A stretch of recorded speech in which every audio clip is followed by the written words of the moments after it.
Her hand up in red and white, I think. Yes.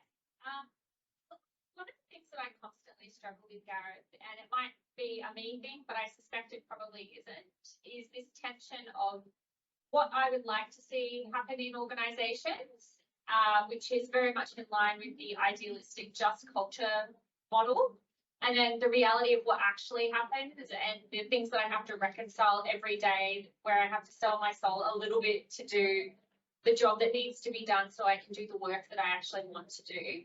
And I was just wondering if you had any advice for me, aka other people in this room who are in the same boat, of ways that you can sleep well at night, knowing that you do have to do a little bit of that stuff to do the meaningful work so that you can progress the work that really matters.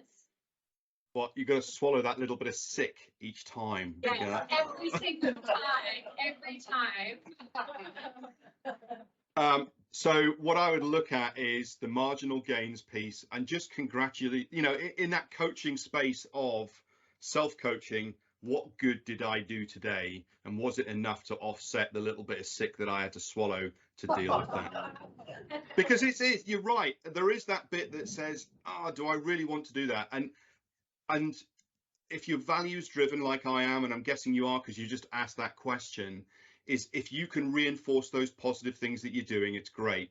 If you get to the point where you're actually on the other side of it, like I used to work for an organization and my son went in to see my wife and said, and he's only 11, and he said, I don't know who daddy's on the phone to or the call to, but he's just about to explode.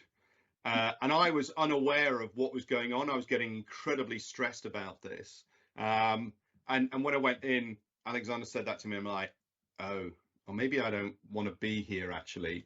And I just got totally sucked into it and decided, right, I'm going to leave that organization.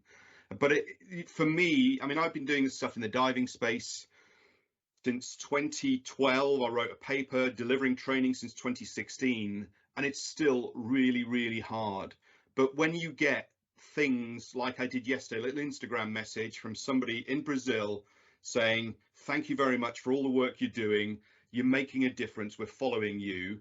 It's like, yes, that's what makes it worthwhile.